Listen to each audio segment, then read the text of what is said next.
Hello and welcome. Today we're taking a review of Mirror's Edge Catalyst. I know it's a tad late for that, but better late than sorry, right?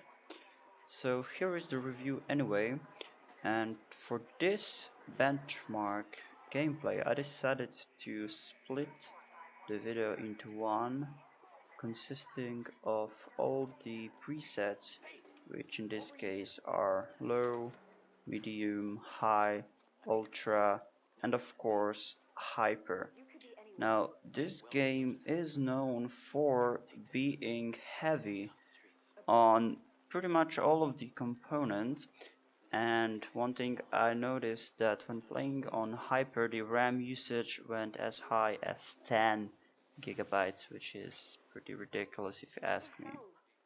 But anyway, here are the settings, and I tried to mimic the gameplay in all of this, but since the frame rate were so different from one preset to another, that wasn't really possible, but I did my best and here are the results. Now I don't know if I'll keep this format of showing you the settings and the performance, as it does take quite longer to complete it. But here it is anyway, and as we can see on hyper settings we are pretty much hovering about 25-30 at the start and later afterwards. As you'll see, we reach the higher number of frames.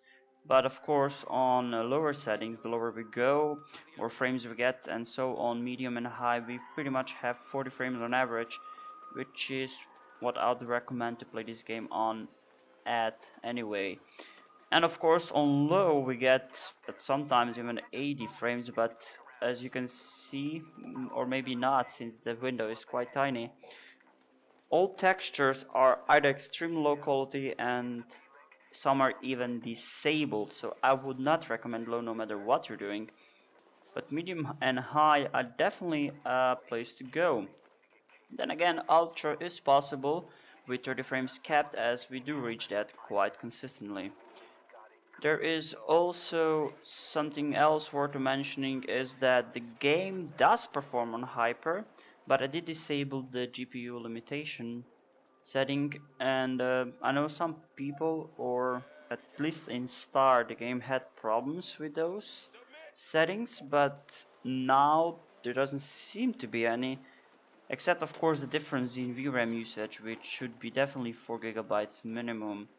But other than that, as you can see, the game performs, and I have to say is well optimized, as the settings actually do make a difference. Despite there being 5 of them, which is somewhat a lot, but yes, you can see that the frames scale nicely the lower you go, as well the higher you go, of course, as on start you have all the pretty post-processing effects, and lower you go, more and more of them gets disabled until all of them are completely gone. And that would be it from my side. Of course, as always, I'll leave you with the footage, and Jog signing off.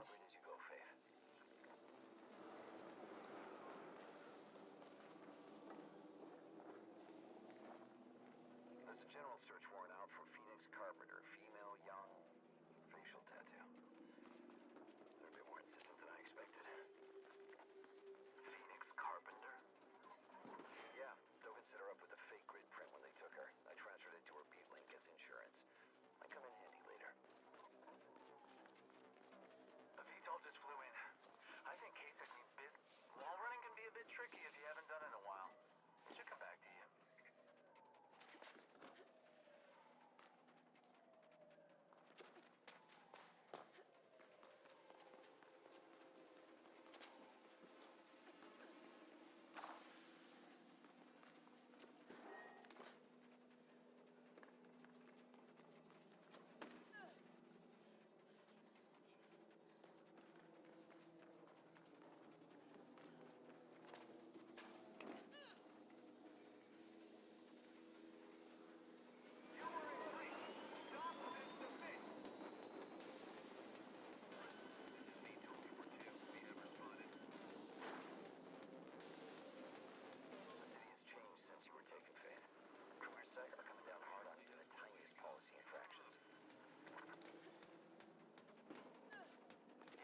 asked nicely, but he wouldn't step aside.